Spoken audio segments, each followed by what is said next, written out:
নমস্কার, আপনাদের সকলকে স্বাগত। গল্পের সাথের আজকের নিবেদন সুনীল গঙ্গোপাধ্যায়ের লেখা ছোট গল্প, গল্পের নায়িকা। আগে থেকে হোটেল ঠিক করা ছিল না, তাই মনে মনে একটু আশঙ্কা ছিল পুরী পৌঁছে থাকবার জায়গা পাবো কিনা। কিন্তু উপস্থিত হয়ে দেখলাম পুরী প্রায় ফাঁকা।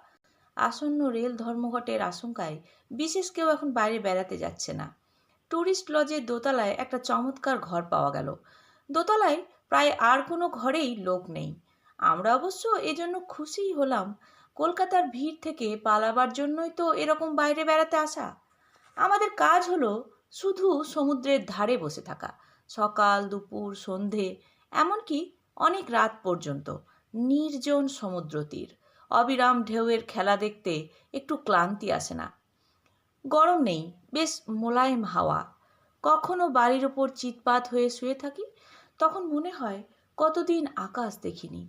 চোখের উপরে মেঘ ভেসে যায়, উড়ে যায় পাখি। শান্তা বলল, এখানে একটাও লোক নেই। বিশ্বাসই করা যায় না, তাই না?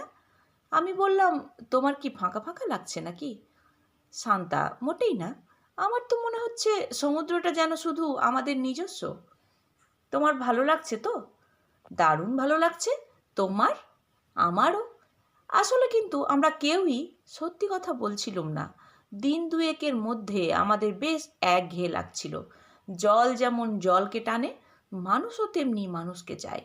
পরিপূর্ণ নির্জনতা পছন্দ করে সন্ন্যাসীরা। আমরা তো সন্ন্যাসী নই। তৃতীয় দিনেই আমরা একজন প্রতিবেশী পেয়েছিলাম। সমুদ্র স্নান সেরে ফিরে এসে আমি বারান্দার চেয়ারে একটা বই খুলে বসেছি। একটু পরেই নিচের ডাইনিং হলে খেতে যেতে হবে। তার আগে একটু বই পড়ে নিলে আমার খিদে বাড়ে। এই সময় দোতলায় কোণের ঘর থেকে একটি যুবক বেরিয়ে দরজায় তালা বন্ধ করলো। তারপর ধীর পায়ে হেঁটে আসতে লাগলো আমাদের দিকে। আমি উৎসুকভাবে যুবকটির দিকে তাকিয়ে রইলাম। চোখের ভাবটা এমন করে রইলাম যাতে চোখাচোখি হলেই কিছু একটা বলা যেতে পারে। কিন্তু যুবকটি আমার কাছাকাছি এসেই মুখটা অন্যদিকে ঘুরিয়ে নিল।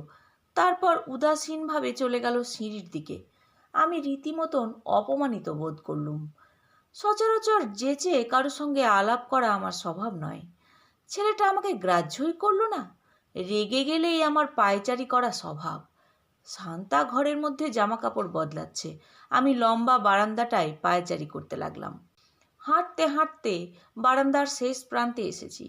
তখন যেন হঠাৎ শুনতে পেলাম বন্ধ ঘরটার মধ্য থেকে কাপড় কাচার শব্দ আসছে আর চুরির টুং টুং। শব্দটা খুব আস্তে হলেও আমার কান এড়ালো না। কিন্তু ঘরটা তো বাইরে থেকে তালা বন্ধ। এইমাত্র যুবকটিকে দেখলাম তালা আটকাতে। এ আবার কি ব্যাপার? নিঃসন্দেহ হবার জন্য আমি দরজার আরও কাছে এসে কান পাতলাম। ভিতরে সত্যিই কাপড় কাচার ধূপ ধাপ শব্দ আর চুরির টুংটাং শব্দ। বেশ একটা গল্প করার মতন বিষয় পেয়ে আমি তাড়াতাড়ি নিজের ঘরে ফিরে শান্তাকে বললাম, কোণের ঘরটায় একটা মেয়ে আছে। শান্তা আমার কথায় অবাক না হয়ে বলল, তুমি বুঝি ওই দিকে উঁকিঝুঁকি মারতে গিয়েছিলে? আমি থতমত খেয়ে বললাম, না না। শান্তা মুচকি হেসে বলল, তোমাকে খুব উত্তেজিত মনে হচ্ছে। মেয়েটিকে দেখতে কেমন? আমি বললাম, দেখতেই তো পেলাম না, ঘরটার বাইরে থেকে তালা বন্ধ। শান্তা বলল, তালাবন্ধ ঘরের মধ্যেও তুমি একটা মেয়ে দেখে ফেললে? তোমার কি এক্স-রে আয় নাকি? ব্যাপারটা শান্তাকে বোঝানোই গেল না। তখন আমি বিরক্ত হয়ে বললাম, দেরি হয়ে যাচ্ছে, চলো খেতে চলো। খাবার ঘরের এক প্রান্তের টেবিলে যুবকটিকে দেখতে পেলাম। দেওয়ালের দিকে মুখ করে বসে আছে। আমরা ছাড়া খেতে এসেছে আর কয়েকটি সাহেব মেম। ওরা সেদিন সকালেই এসে পৌঁছেছে একটা স্টেশন ওয়াগন নিয়ে। ওরাই হৈ হৈ করে সরগরম করে রেখেছে জায়গাটা। আমাদের খাবারের অর্ডার দেওয়ার পর আমি সেই যুবকটির দিকে ইঙ্গিত করে শান্তাকে চুপি চুপি বললাম, আমি একটু আগে ওই ছেলেটির কথাই বলছিলাম। শান্তা বলল, ছেলে? তুমি তো একটা মেয়ের কথা বলছিলে। ওই ছেলেটা একটা মেয়েকে ঘরের মধ্যে তালাবন্ধ করে রেখে এসেছে আর নিজে একলা এখানে বসে খাচ্ছে। তুমি পরের ব্যাপারে এত নাক গলাও কেন? বাহ, এটা একটা আশ্চর্য ব্যাপার না? এরপর থেকে সমুদ্রের বদলে ওই তালাবন্ধ ঘরটাই আমার কাছে বেশি আকর্ষণের কারণ হয়ে উঠল। শান্তার চোখ এড়িয়ে আমি বিকেলের দিকে আরও দু একবার ঘুরে এলাম বারান্দার ওই দিকটায়। কোনো সন্দেহই নেই যে ওই ঘরে একটি মেয়ে আছে। আমি নির্লজ্জর মতন দরজায় কান লাগিয়ে শুনেছি ভিতরে ফিসফিসানি কথা। ব্যাপারটাকে বেশ রহস্যময় বলেই মনে হলো। একটি ছেলে যদি একটি মেয়েকে নিয়ে পুরীতে বেড়াতে যায় এবং তারা যদি স্বামী স্ত্রী না হয়, তাহলে পৃথিবীতে কার কি আসে যায়? কেউই বা বুঝতে পারছে? তাহলে এত লুকোচুরি কেন? ট্যুরিস্ট লজের বেয়ারা এবং ম্যানেজার নিশ্চয়ই জানে। মেয়েটি নিশ্চয়ই না খেয়ে নেই। কোনো এক সময় তার জন্য খাবার আসে। শুধু অন্য লোকজনের চোখের আড়ালে রাখার উদ্দেশ্য কি? পরদিন সকালবেলা ছেলেটি যখন সিঁড়ি দিয়ে নামছে, আমি দ্রুত হেঁটে গিয়ে ওকে ধরলাম। পাশ দিয়ে নামবার সময় খুব চেনা ভঙ্গি করে বললাম, আজ কীরকম মেঘ করে এসেছে দেখছেন? ছেলেটি দারুণ চমকে উঠল। তারপর একটু কঠোর মুখভঙ্গি করে ইংরেজিতে বলল, ইয়েস। অর্থাৎ ছেলেটি আমাকে বোঝাতে চায় যে সে বাঙালি নয়, যাতে আমি ওর সঙ্গে গায়ে পড়া কথা বলা বন্ধ করি। কিন্তু ছেলেটি যে বাঙালি তাতে কোনো সন্দেহই নেই। চুল আজরাবার ভঙ্গি দেখেই বাঙালি চেনা যায়। আমি ছেলেটিকে সাহায্য করতেই চাইছিলাম। আমি চাইছিলাম ওর ভয় ভেঙে দিতে। অসামাজিক কোনো কাজ করতে গেলে সাহস থাকা দরকার। সাহসী লোকেরাই সমাজের নিয়মকানুন ভাঙে।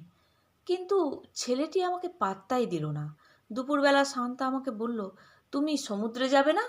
আমি তখন একটা বই খুলে বসেছি বারান্দার ইজি চেয়ারে। আকাশে চমৎকার মেঘ। আমি বললাম, না, আজ আর ইচ্ছে করছে না। শান্তা শাড়ি ও তোয়ালে নিয়ে রেডি। অবাক হয়ে বলল, সকালেও তো বেরোওনি, সারাদিন এখানে বসে থাকবে নাকি? চলো আমার সঙ্গে চলো। আমি তখন গোয়েন্দার মতন রহস্য সমাধানের জন্য উদগ্রীব হয়েছিলাম। বন্দি মেয়েটিকে অন্তত এক পলকের জন্য আমার দেখা দরকার। কোনো না কোনো সময় সে কি বাইরে বেরোবে না? এ কখনো হয়? শান্তাকে এসব কথা বলিনি আর। অন্য একটি মেয়ে সম্পর্কে এত উৎসাহের কারণ কি ওকে জানানো যায়? আমি বললাম, তুমি আজ একাই স্নান করে এসো না। শান্তা এবার দারুণ রেগে গিয়ে বলল, একা যাব? আমি পুরীতে এসেছি একা একা স্নান করবার জন্য? রাগ করে শান্তা শাড়ি আর তোয়ালে ছুঁড়ে ফেলে দিতে যাচ্ছিল। ওকে সামলাতে হলো। বই মুড়ে রেখে ওর সঙ্গে চলে এলাম সমুদ্রের পাড়ে। জলে নামবার পর মনে হলো, এতক্ষণ আমি কি পাগলামি করছিলাম? সমুদ্রে স্নান করার চেয়ে আর ভালো ব্যাপার কি থাকতে পারে? তাছাড়া বারান্দায় সর্বক্ষণ বসে থেকে আমি বোধহয় ক্ষতিই করছিলাম ওই বন্দি মেয়েটির। সবাই যখন স্নান করতে আসে, ট্যুরিস্ট লজ ফাঁকা থাকে, তখন ও অন্তত নিঃশ্বাস ফেলার জন্য বাইরে আসতে পারে একবার। সাহেব মেমরা জলের মধ্যে মাতামাতি শুরু করেছে। এরা হিপিনি। এরা অনেকেই বিয়ে টিয়ের ধার ধারে না। কত সাবলীল সুন্দরভাবে জীবন কাটাচ্ছে। ওদের পোশাক এতই ছোট এবং জলের মধ্যেই মাঝে মাঝে এমন চুমু খাচ্ছে যে মনে হয় ইংরেজি সিনেমার দৃশ্য দেখছি। আর আমাদের প্রতিবেশী ওই ছেলেটি একটি মেয়েকে পুরীতে নিয়ে এসেও একবারও সমুদ্রে স্নান করার সুযোগ দিতে পারছে না।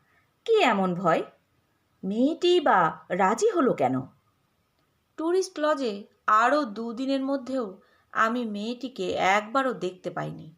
অবশ্য বারান্দায় বসে পাহারা দেওয়াটা বন্ধ করেছিলাম। এর মধ্যে একদিন কোণারক ঘুরে আসার জন্য সারাদিন কাটলো বাইরে।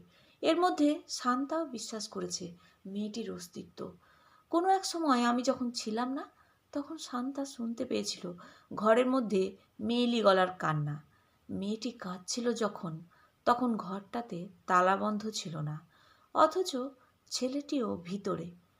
শান্তা এই কথা বলার পর আমি একটু চিন্তা করেছিলাম, ছেলেটি যদি ঘরের মধ্যে একটি মেয়েকে বন্ধ করে রেখে নির্যাতন করে, তাহলে আমার উচিত এর একটা কিছু প্রতিকার করা।